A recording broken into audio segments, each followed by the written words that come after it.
चुनावों में एक रोचक मोड़ आया है। वैभव गहलोत ने नामांकन भरा। वैभव गहलोत और सीपी जोशी के जिले के जो पदाधिकारी हैं उन्होंने नामांकन भर दिया। नॉमिनेशन के लिए राजसमंद जिला सचिव गिरिराज सनाढ़े पहुंच गए। राजसमंद के जिला संघ के अध्यक्ष हैं सीपी जोशी। राजसमंद के जिला संघ के कोषाध्यक्ष हैं वैभव गहलोत।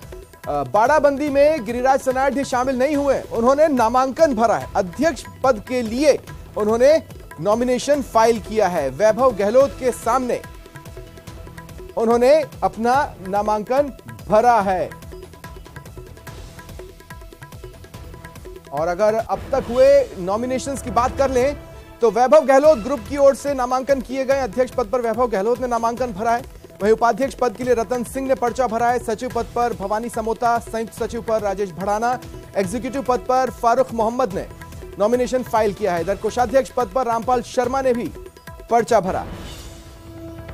और इधर अगर सेकंड ग्रुप की बात कर लें यानी राजेंद्र सिंह नांदू ग्रुप, तो उनकी ओर से अध्यक्ष पद पर मुकेश शाह, उपाध्यक्ष पर मुकेश शाह, कोषाध्यक्ष के लिए विनोद सारण, एग्जीक्यूटिव मेंबर के लिए अरुण सिंह ने नामांकन दाखिल किया है। संयुक्त सचिव पर शत्रुघ्न तिवारी ने नामांकन दाखिल किया है। सचिव पद पर आरएस नांदू ने नामांकन किया है।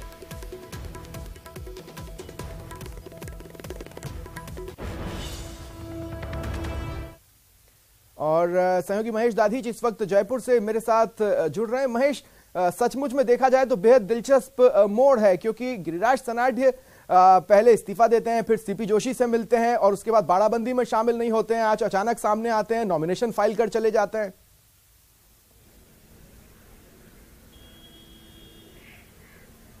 बिल्कुल ठीक कहा आपने स्वप्निल। राजस्थान क्रिकेट संघ के चुनाव में आज नामांकन का दिन है।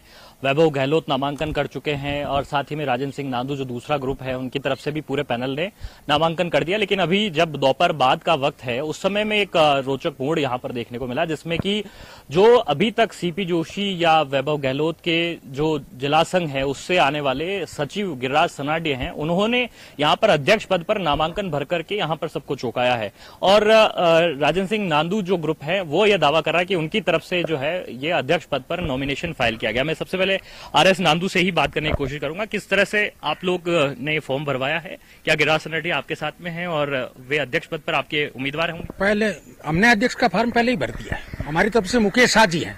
गिरिराज जी मेरे 25-30 साल पुराने मित्र हैं और दरअसल वो राजसमंद के सचिव है जहां से सीपी साहब अध्यक्ष हैं और वैभव जी शायद कोषाध्यक्ष हैं।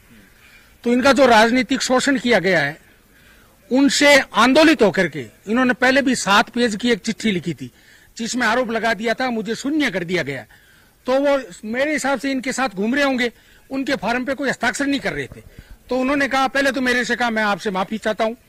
तो मैंने कहा माफी तो तब मिलेगी जब आप कोई फार्म भरो, ऐसे हम कैसे मान लें। तब वो फार्म भरने के लिए तैयार हुए और उनके प्रस्तावक के रूप में मैंने हस्ताक्षर किए। उनका हक है फार्म भरना। अभी रामपाल जी मेरे पास आ जाए कि मैं तो अध्यक्ष का फार्म भरूंगा, स्वागत है, मैं रामपाल जी के फार्म पे भी दस्तखत करूंगा। आपके उम्मीदवार कौन, मुकेश शाह रहेंगे या फिर मुकेश शाह जी? नहीं, गिरिराज जी ने फॉर्म भरा है। गिरिराज जी मैदान में रहेंगे नहीं रहेंगे ये मैंने पूछा नहीं है, तो सार्वजनिक सब लोगों के बीच की बात थी। उन्होंने मेरी प्रस्तावक आप रहे होंगे? मैं बिल्कुल, मैं अगर रामपाल जी बने, भवानी जी बने और भी कोई भरना चाहे अध्यक्ष के पद पर, मैं करूंगा, उनका प्रस्तावक बनूंगा, खुलेआम बनूंगा। ये नांदू जी जिस तरह से बात कर रहे हैं, रामपाल शर्मा जी वैभव गहलोत जी के ग्रुप से आपने कोषाध्यक्ष पर नॉमिनेशन फाइल किया है, क्या वजह रह गई कि गिरिराज जी ने जो है आपके खिलाफ में अध्यक्ष पद पर यहाँ पर नॉमिनेशन फाइल किया है? मेरी जानकारी में नहीं है कि उन्होंने अध्यक्ष पद का कोई फार्म भरा है। हो सकता है नांदू जी कहीं मिले हो और कोई फार्म भरा हो, तो वो मेरी जानकारी में नहीं है। अभी उसका पता करते हैं, फार्म भरा कि नहीं भरा। आए जरूर थे गिरिराज जी, सभी से मिले थे, परंतु पता करते हैं फार्म भरा नहीं भरा। समझाइश की कोशिश आपके ग्रुप द्वारा वहाँ लगातार उनसे की जा रही थी। क्या गिरिराज जी का कोई समझाइश, किस तरह की नाराजगी गिरिराज जी की है? क्योंकि वो मीडिया से भी बात कर रहे थे, हमें थोड़ी देर पहले हमें भी बात कर रहे थे तो बोल रहे थे कि जो नाराजगी थी वो उनकी दूर नहीं हुई। क्या वजह है उनकी नाराजगी? नहीं, नाराजगी का कोई सब्जेक्ट नहीं है। ठीक है, एक परिवार है, उसमें आदमी रहता है, सभी प्रकार के आदमी होते हैं और हर प्रकार का काम करने वाले आदमी होते हैं।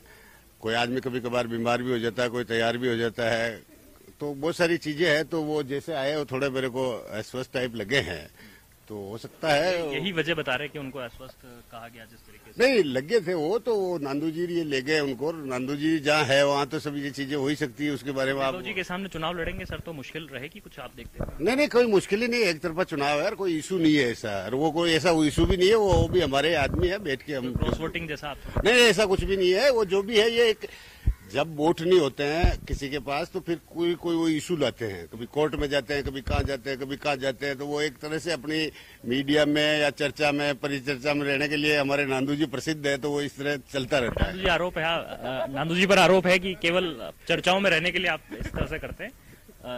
आरसीए में जो राजनीति है उससे कोई सरोकार? राजस्थान में ऐसे कितने लोग बाग हैं जो राजस्थान सरकार के नुमाइंदों के खिलाफ इस तरीके की हंसी मजाक करते रहते हैं। बहुत सीरियस इस। हाँ, इन्होंने क्रिकेट को मजाक में ले लिया है। हम क्रिकेट खेलते हैं, ये क्रिकेट से खेलते हैं। तो ये जो क्रिकेट से खिलवाड़ जो कर रहे हैं ना, इनको सबको उखाड़ फेंकेंगे, आप चिंता मत करो। वक्त कैसे? आपके पास तो संख्या बल है नहीं। अजी आज नहीं, पहले तो इनको न्यायालय से उठाएंगे, फिर अब आपको पता है इनकी सरकार की क्या स्थिति है। परिवर्तन होगा, जैसे ही आएगा भारतीय जनता पार्टी 120 सीटों पर आगे चल रही है, उसी दिन हमारी कंबल यहाँ पर डाल देंगे, सबको भगाएंगे। भगाने से ज्यादा मुझे लगता है कि आरसीए की क्रिकेट पर और जो क्रिकेट यहाँ पर लगातार प्रभावित होती है उस पर बात जरूर होनी चाहिए। क्या आप देखते हैं क्या क्रिकेट पर? नांदू जी जो बोल रहे हैं तो वो तो राजनीति की बातें करने लगे, क्रिकेट की बात नहीं कर रहे थे। वो कौन सी पार्टी आएगी, कौन आगे। शुक्रिया।